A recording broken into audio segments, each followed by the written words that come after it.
Hello, ladies and gentlemen, boys and girls. My name is OctoMan, and welcome to the next live stream of how to create a Burntime 3D game inside the Unity engine. I'm using Unity 2K19.1.8 F1, and every other version should work here as well.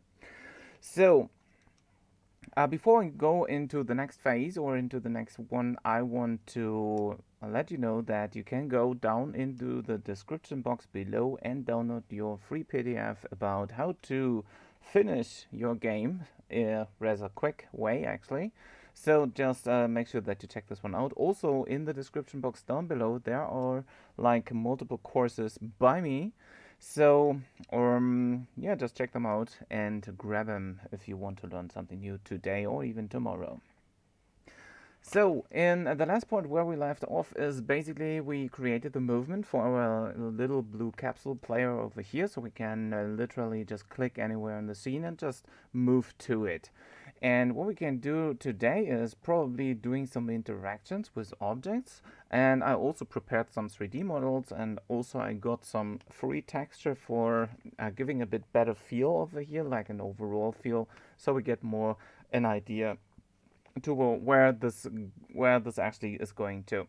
So usually you don't go into this in an early phase. You want to make sure that everything is still going to stay in prototyping. But if you feel better, or if you want to create promotional material, like whenever you are trying to actually build up hype and so on and so forth, like meanwhile you create the game of your liking or whatever it is, then you want to make sure that you have some nice promotional material which you can, render out before. You just make screenshots, send them to Twitter, Facebook, whatever, or even Instagram, just to promote the project you're working on, to get hype, build hype, and then whenever you're done with the game, then you're able to market this one even easier on the long run.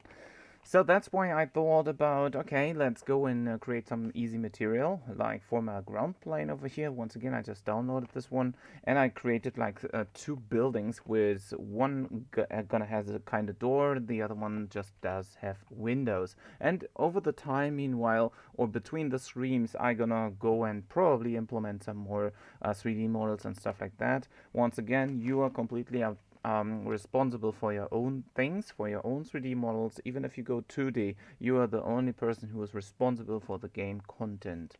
So I do not teach 3D or 2D, so just keep that in mind over here.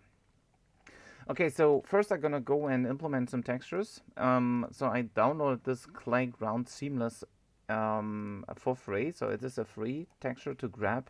So just Google and find where free textures are going to be available. So what we do is, and what I do is I create a new ground material, probably over here, so like a clay material. So I have like a dirty land or dirty material, or just a dry land over there. I just make sure that I drag the clay ground seamless into the albedo, so it's looking pretty okayish.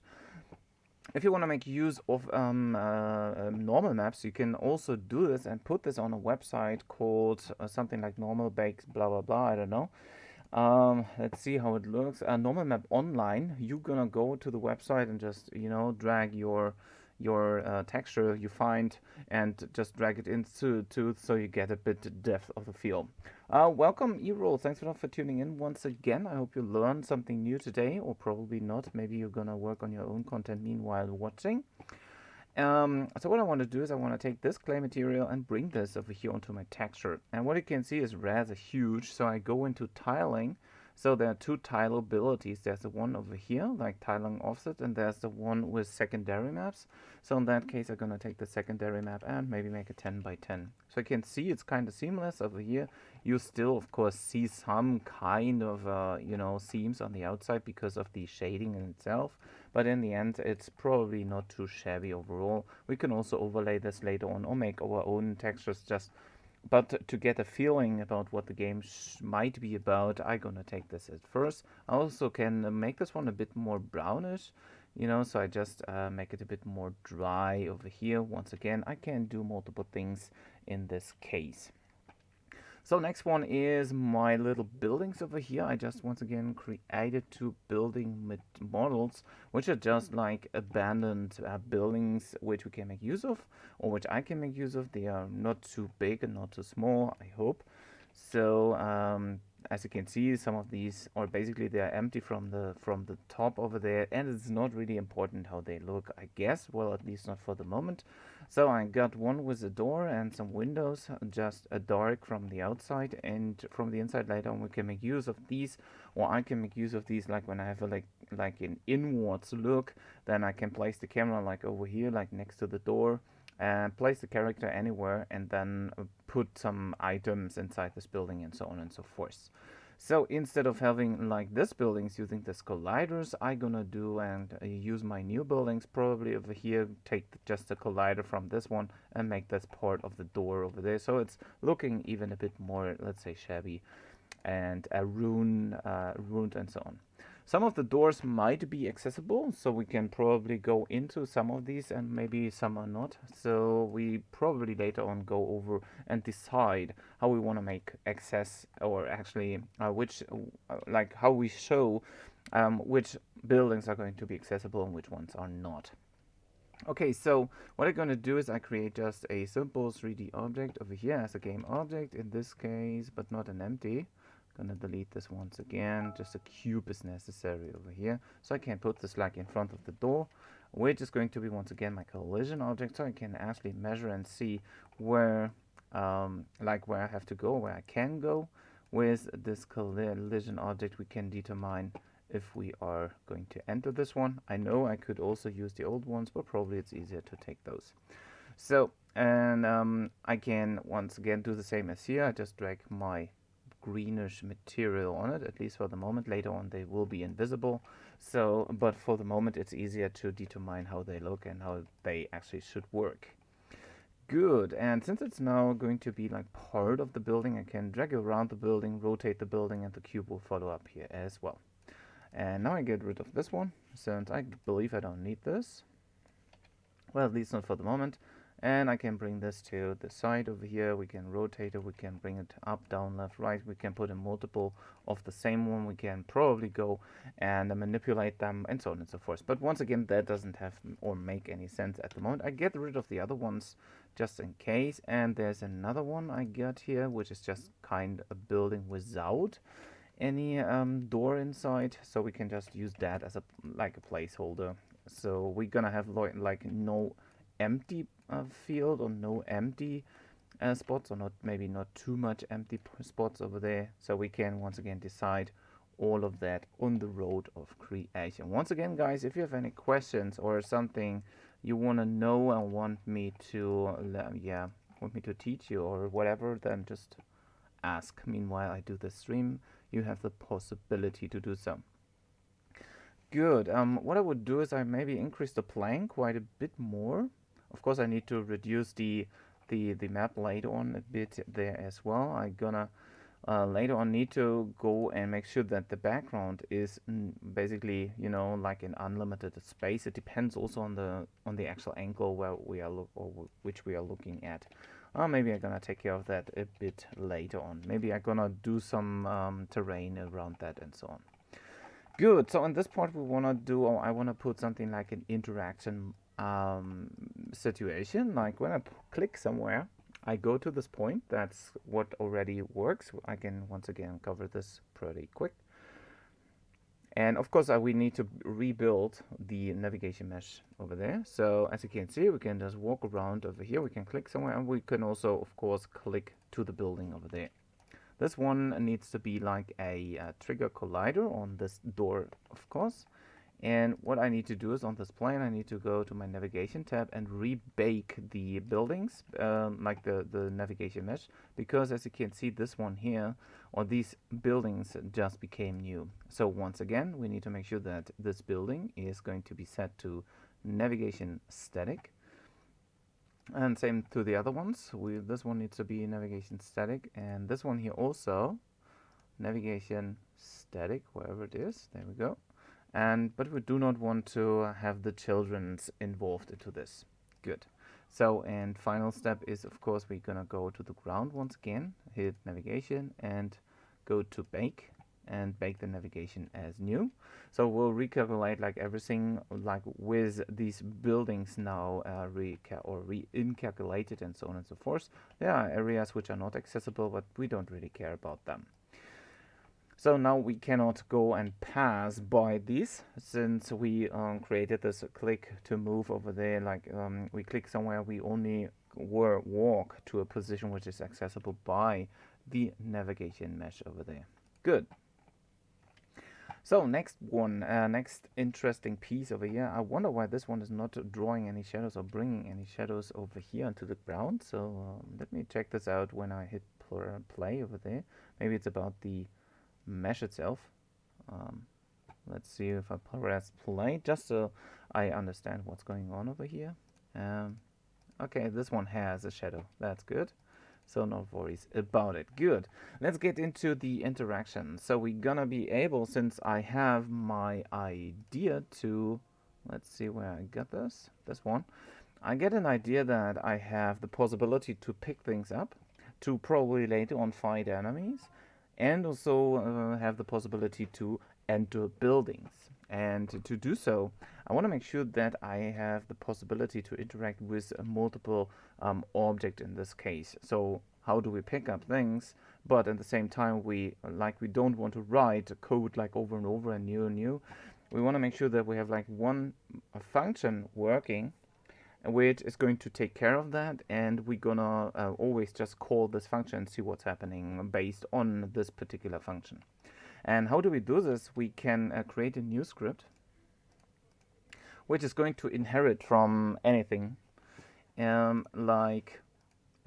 basically the script is going to be our main objects to do the actual interaction, and the other ones are going to take the information from that script and say, okay, hey, I got or I was here to interact, and then perform whatever I want to interact that with.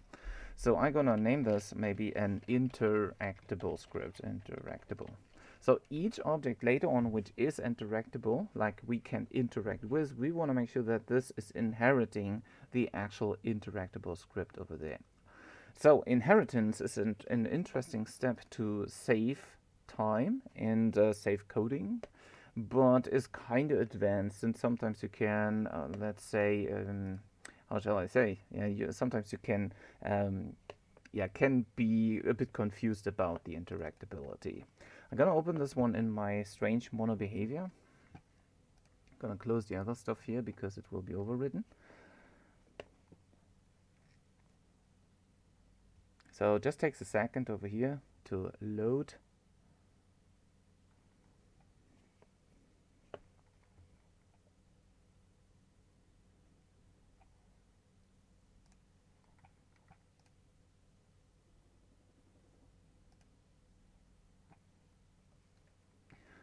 And once it has been loaded and everything is great over there, this blue mono behavior over there is actually staying over here. But we want later our objects to inherit interactable. So they are still working with mono behavior, but they also are able to make use of interactable.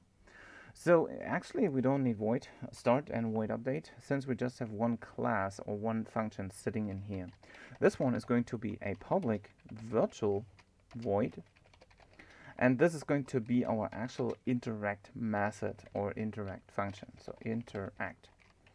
Whatever is later on going to try to access it can be triggered over here. We can debug that. So we can say something like debug.log, and then we can request who did actually interacted with this interactable object. For example, it can be an item to pick up and so on and so forth. We can pick things up, we can attack things, and we just override it and just get the information from who did the actual interaction. So we can basically do something like transform.name. Maybe that doesn't work. We'll see. And I'm gonna put something like a string over here, has been interacted with, something like that. So later we need to find a way to actually call this interact method. Once again, it depends on who is going to do or who is going to inherit this interact method.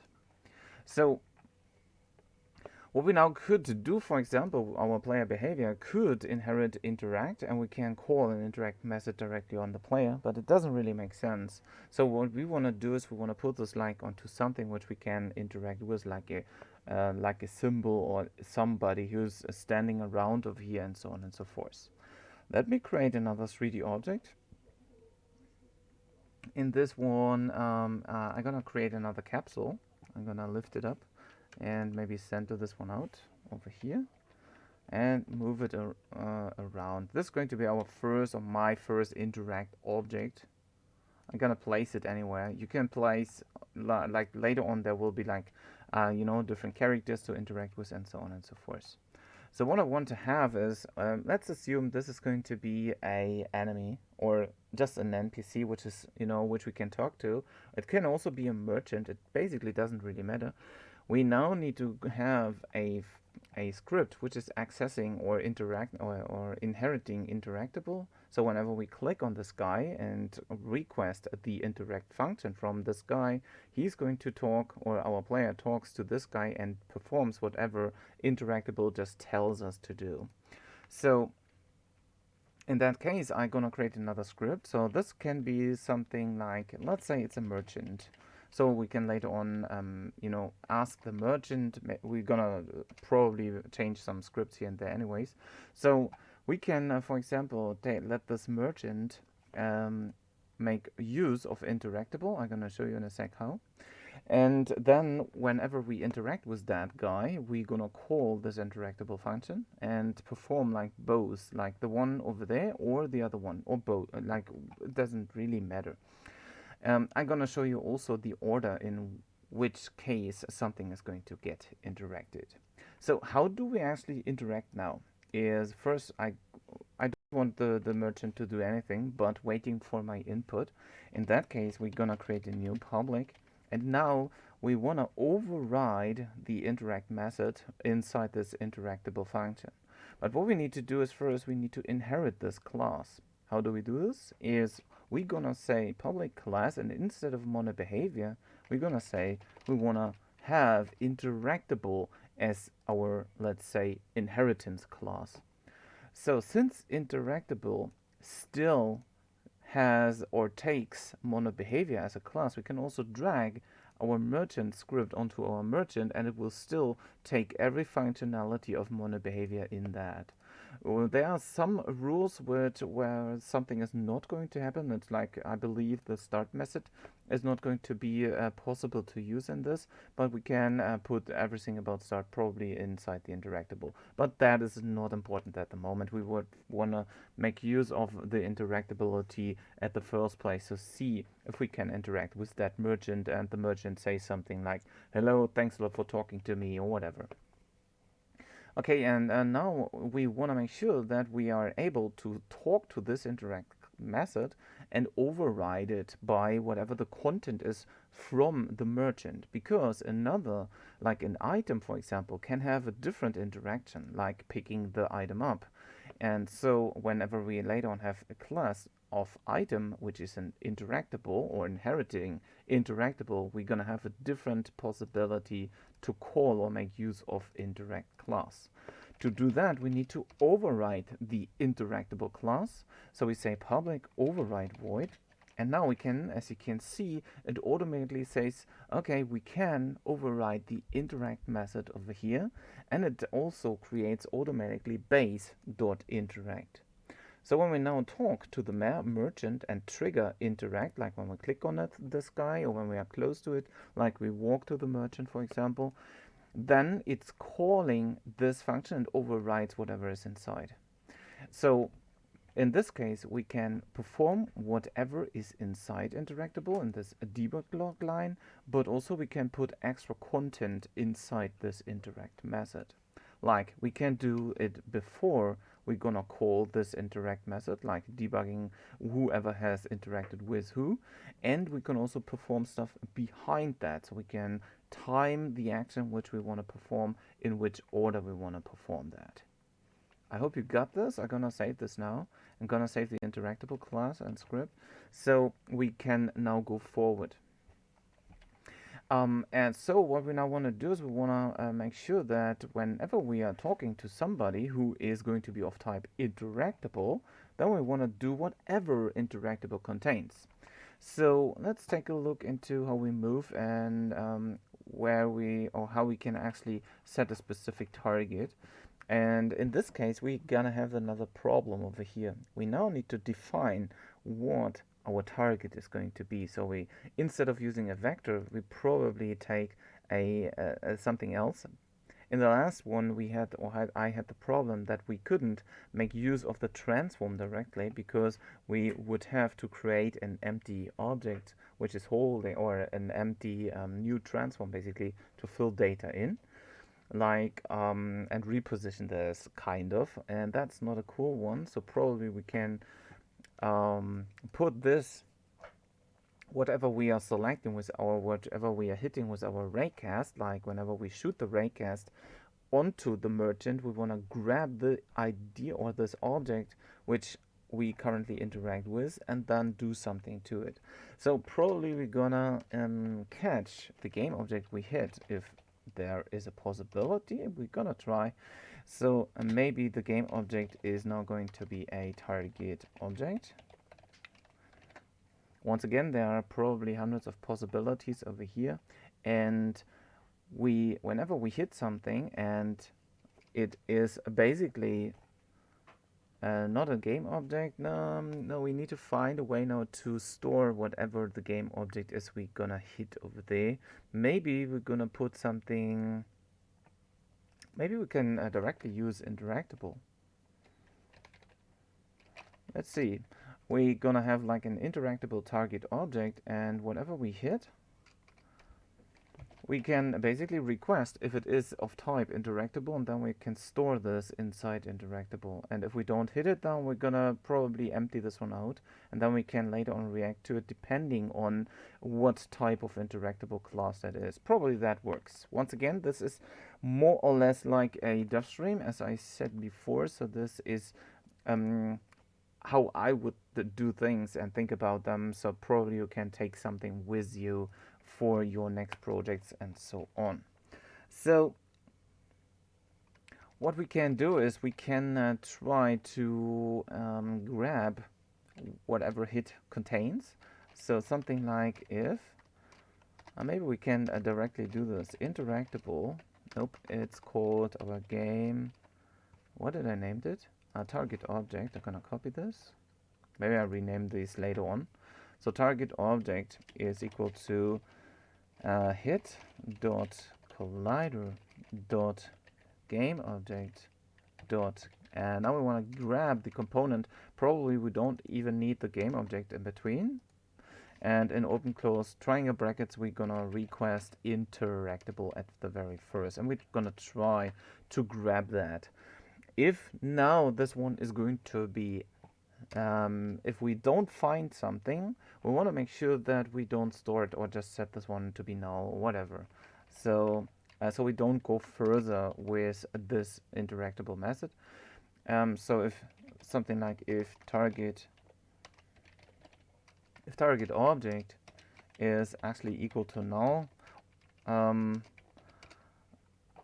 well, I don't know, we probably need this anyhow later on. So for now we just try to grab this. Maybe we need to catch that first, or probably we get another reference exception if we are not able to grab interactable over here. So, and what we can do is, meanwhile, we move to something and the remaining distance to our stopping distance is smaller, then we can check if we're gonna have an interactable in place. So if there is a stored information about the target object where we want to go to, and then whenever we reach the point to this target object, we can perform interactable. So in that case, we can now do a check, something like if target, can type today, if target object is not equal to null, so we actually found something then we perform or want to perform interact. So we say target object dot, and now we can basically call interact, and that's it. So basically we now can say something like debug dot log. I do this before the base interact over here, so we can also once again comment this out so we don't actually make use of that. We can do something like, hey there, I'm a merchant, what is the name? Hugo. Something like that. For the moment it doesn't matter, we would just want to make sure that the interactable class works as it intended, or so we can perform both. We can say, okay, who was actually interacted to, and like who do we interacted with basically, or who did interacted with the merchant. I believe that's the other way around. And we want to make sure that this debug line fires at first whenever we call the interact method. Don't forget to save. I'm gonna save this one just in case. And we want to make sure that probably if there is like no target hit, we might need to set this one to be null. Anyhow, I'm not quite sure. We're gonna see. Maybe we're gonna have to tag this guy or give it a rigid body or something so we can. So at least it needs to have a collider. That's what I know. Probably we need to tag them as well. We're gonna see. So when I press play now, I should try to walk around first and see if there's any issue with my interactability. And as you can see in the console, no problem overall. So it's still kind of empty. When I now hit this guy over here, the merchant, I want to see if once I'm close to this guy, that I can interact to this guy. But as you can see, this merchant, I'm gonna rename him merchant. Maybe I'm gonna tint them green or something. Of course, I need to add the script, the merchant script, to this guy, right? So otherwise we don't have access to this. Hi, Scaleman! In Spain, we cannot leave home in 15 days. Oh yeah, here in Germany, we cannot leave home probably the next 30 days, I don't know. So now I try to hit the merchant. And once I hit this already, you can see it fired 42 times. Hey there, I'm Merchant Hugo. And then he say merchant has been interacted with. So that's what we were interacting with over here. So Scaleman, yeah, take your time and learn more stuff and probably get stuff done, like create your games and get things ready, and probably release something as to finish project. I mean, that's the best time to learn new stuff, new content. Meanwhile, you need to stay home and not get bored, of course. Um, I'm gonna deactivate maximize and play because I want to see what's happening when I just hover over with my mouse or something. Nothing happens. That's good. Somehow it's a bit laggy today, probably because I have like hundreds of objects open. And now, as you can see, since I reached this point, he keeps on interacting. Okay, so we wanna only interact once, so we're gonna take a look into how we can do this later on as well. So what you can see now, at first he says, hey, I'm Merchant Hugo. He only says that when we are close to him. And after that he say who was once again the interactable class guy. So once again, this one here, I'm gonna make a space in between so it's a bit better to see. So this one here fires at the second time. Whoops, I didn't want it to do this. So this override virtual void over there, this is going to be called in at the second space basically, and this one is fired first. Just keep that in mind. Oh yeah, you should. I mean, Scaleman, just make sure that you keep on, of course, doing small games. Um, and yeah, if you would like to just showcase, I mean, later on, maybe you wanna give me, I don't know, an image or two, or maybe send it somewhere to the world, maybe tweet about it, and let other people know what you're doing over there. So maybe it helps you to, you know, to develop even more stuff, even nice stuff, get feedback, and so on and so forth. So yeah, keep that in mind. So don't just create games for yourself. Maybe you create them for a nice audience in the future. So, sorry. So what we want to do is we want to do something like that. We only want to perform this one kind of once. So basically we're gonna call this method, and probably after we are done with interacting with our target object, which is going to be the merchant in this case, we probably want to empty out the target object over here. So we can say something like target object is equal to null. So we only use or make use of this particular functionality once. Let's test this one out so we don't fire like the complete content over here multiple times. You only want to do this once. I saved my scene because I did some changes here as well. And try to walk over to this guy. But as you can see, it fires before I even reach the point.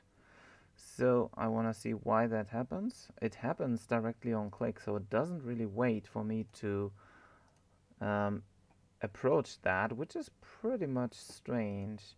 So maybe the remaining distance and the stopping distance are quite a bit different. I believe I'm gonna debug the remaining distance over here. So we can do something like debug.log, and I just take the agent dot remaining distance. I just want to see some numbers. Probably we need to find a way to bring the stopping distance in a bit of a difference here as well. Probably we're gonna implement a different, like per item or per guy, per something, that they have multiple or different stopping distances over here. So let's see what the stopping distance is whenever we arrive there. So currently it's set to be 0. And when I click and it is actually 0, then of course this is going to trigger. So that is actually a bad idea.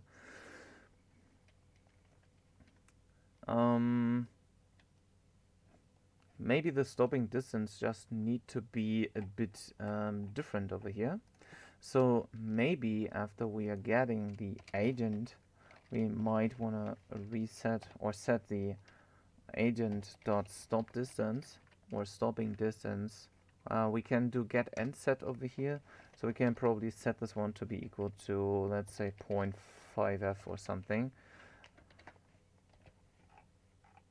And over here we might need to have something like, if we are not walking anymore, maybe that's even better. So instead of doing this, we're gonna perform, whenever we click, we're gonna perform something like a boolean, which we can do name something like walking or is walking or whatever.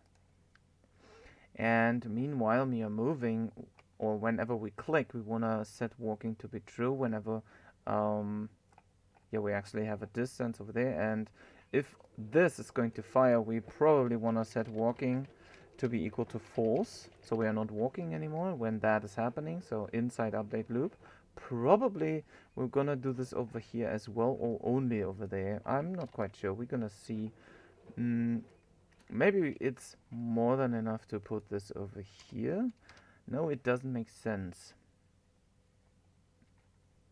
Probably that is not even necessary if we are implementing something like is walking or walking at all. Maybe I'm gonna do this over here. Maybe we're gonna put walking is equal to true over there. I'm not quite sure if that is okay-ish and if that makes sense. Once again, if the remaining distance to the stopping distance is over here, then we set this one walking to be false. And probably in here we're gonna do something if maybe we're gonna need to have both. So if the remaining distance is smaller or equal to the stopping distance, and actually walking is or we are not walking at this point. That is still troublesome. Maybe we should do something different. Something like about if there is a pass pending over here. So something like agent dot pass pending. is a pass in the process of being computed but not yet ready.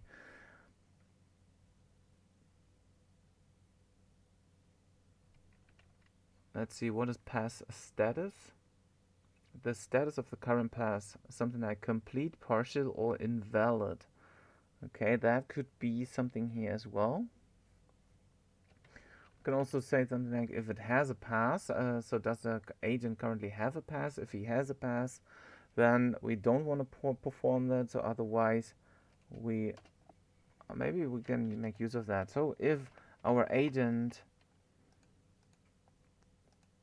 no, that is actually not good here as well. How can we make sure that this is only triggered once? Once again, guys, if you have any ideas behind that or any infos which can help this stream to go forward, just feel free to leave your comment inside this chat box.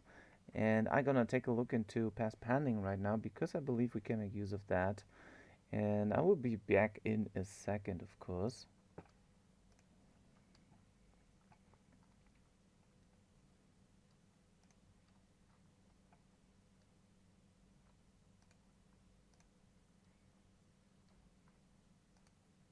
So I'm gonna take a quick look into the Unity API, and probably there's something which we can make use of over here.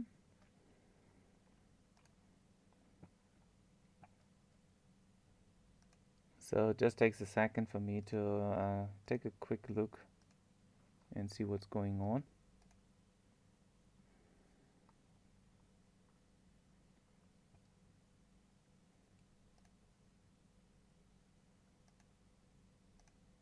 And what we can make use of actually to fulfill like everything over there.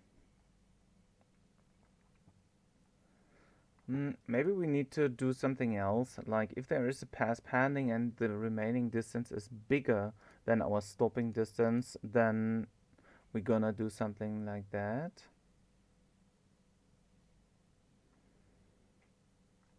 So before we can do the actual interaction over here, so we need to make sure we are at first not having any pass pending, so we don't have any actual active pass. So we try that out. So if our agent, or if not, our agent dot pass pending, so we don't have any pass left, and our navigation, our actual agent. Now we just basically do the same as we have done before, like dot remaining distance is smaller or equal to our stop distance, I would say. So agent dot stop distance. If that is the case, so we don't have any pass pending, so nothing left, then we try to perform this. Maybe that is an idea about it. Probably we need to update that a bit later on, but we'll see.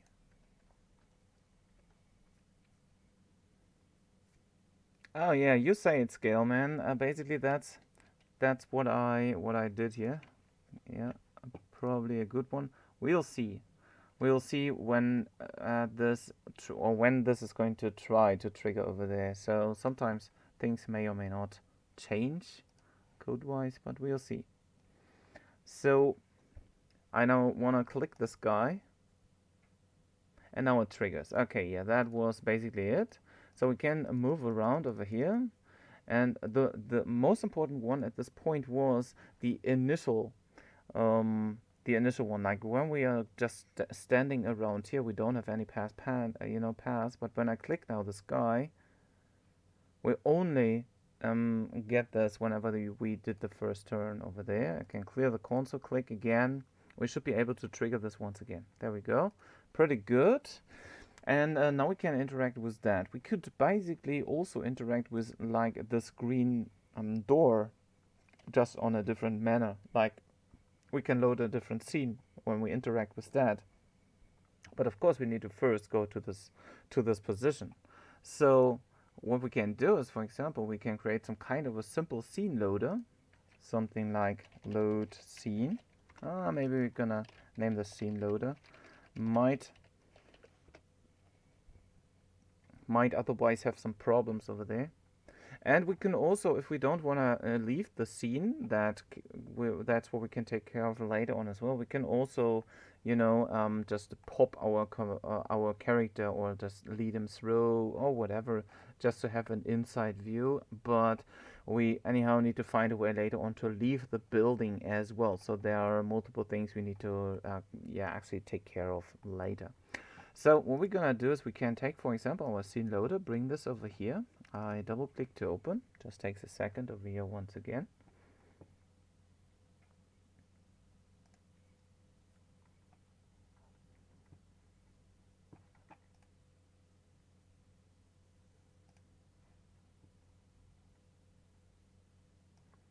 And once it has been loaded, we just get rid of start and update.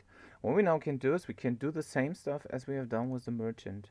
We can now take the interactable method and make use of that. So we basically just interact or inherit interactable, since our scene loader, like the little green box over there, is still an interactable object. We can interact with that, and now we just override it as we did before.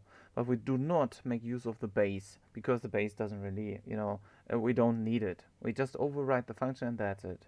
So we can once again do public override void interact, and that's it. So, and now we don't want to do this. So we don't want to call whatever is inside, like this debug line. We don't need this. Maybe we're gonna have later on a better use for this particular one, but at the moment we don't. What we can now do is we can do something like debug.log, and then we can put something like a building, and I would put something like an ID or something similar, something like an int ID, probably a public one, which we can set, or an index, or anything, which can later on determine which scene gets loaded, or whatever we do at this point. So basically we can do something like building plus ID gets entered, whatever. So later on we can also load the scene directly over here. So we can do something like scene loader, or in this case scene manager.load scene dot blah blah blah. So using scene Unity engine.scene management, that's the namespace we need to do over there or make use of. And so now we could do something like scene manager dot load scene, and now we can do something like we can use once again an ID as a build index, for example. We could also do something like a string parameter, string scene name, like the scene let me just say scene to load, and then we can basically do this one over here as well. So scene to load, and this ID of course is now wrong, scene to load. So building plus scenes to load should get entered at this point. And then we just do perform, like the complete loading, and then we are in another scene and can do whatever we need. I'm gonna get rid of that for the moment, so we see how all of that now comes together, because we have like multiple things to interact with. It's like, okay, there's an item on the ground, nice, we can pick this up, also nice, we can load a different scene, we can open UI, we can do all the interactabilities based on the item or whatever we have clicked beforehand. I save my scene and take a look if that works. So once again, I check my console over here, and I move now to this green area if possible. And then it says, okay, building gets entered, and since the string is empty, we cannot enter this particular building, but we can now put in like the scene to load. We can do something like, I don't know, abandoned house, something like that. And what we can do now with that is, of course, we save the scene once again, and when we now, click on this green area once again, like here in my game scene, I'm gonna get a building abandoned house gets entered. So we can once again now do the interaction with that, and we can now interact with anything we want just by using the interact function. We just created this functionality once. Everybody who's interactable by our player can be interacted with by just calling the interact method. We walk to it and then it's good to go. It's let me tint this guy here. I was green, so I'm gonna have a material anywhere.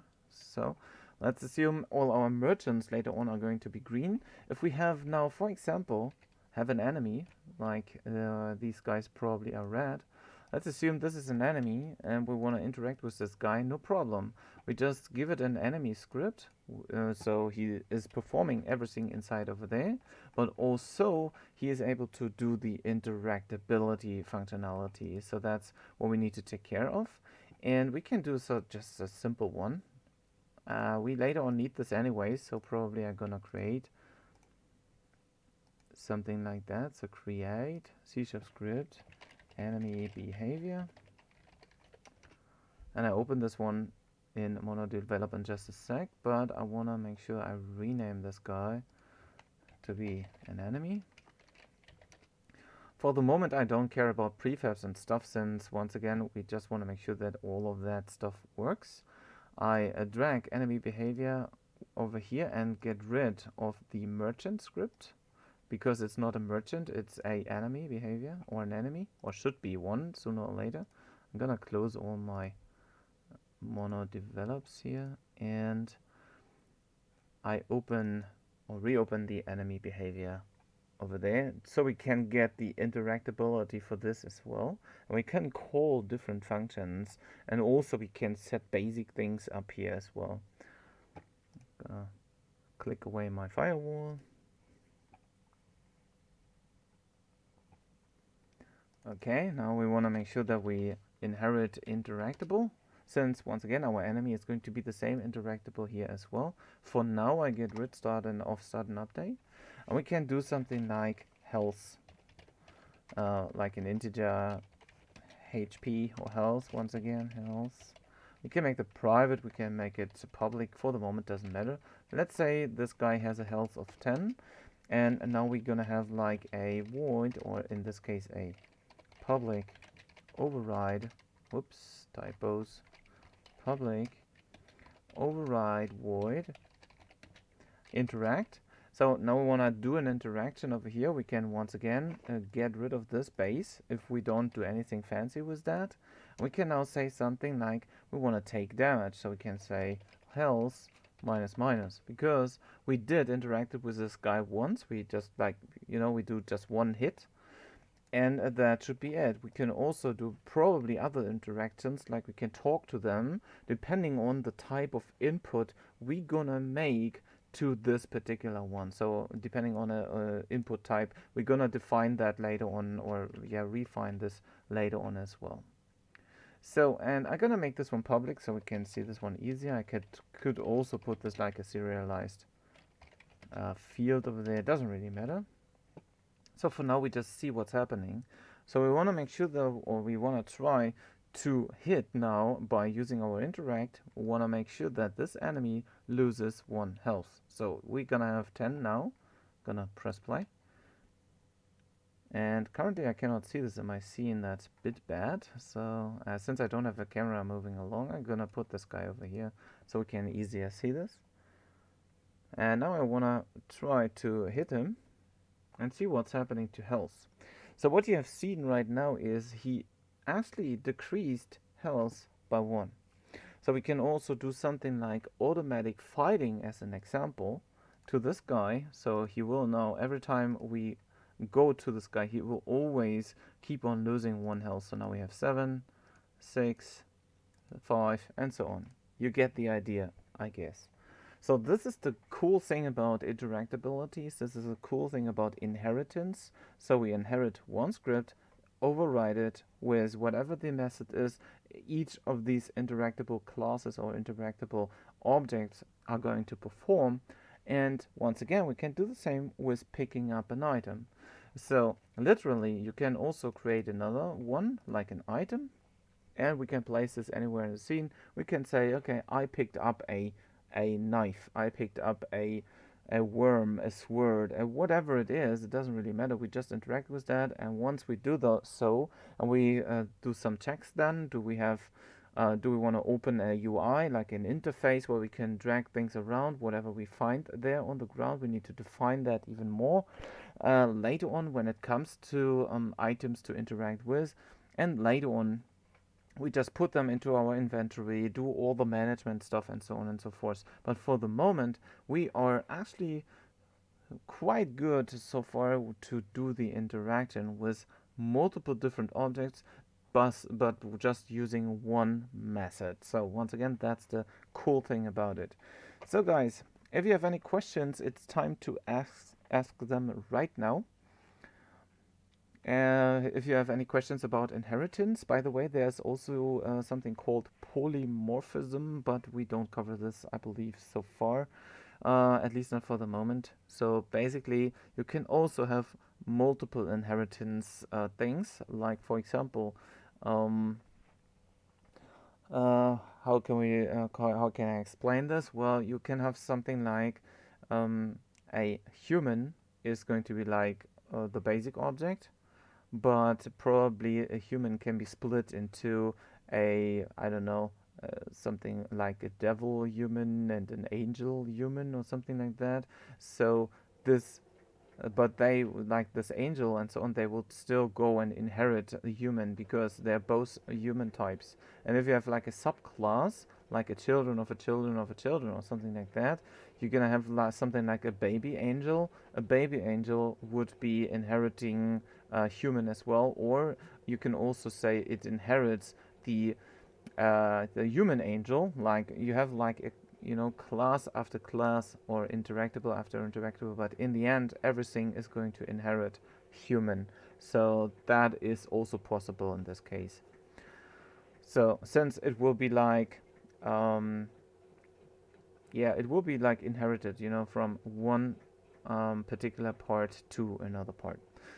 So once again, please make sure you ask your questions right now if you have any more questions about inheritance or where this project is going to or anything else or something specific, something for your own project. Just feel free to ask them right now.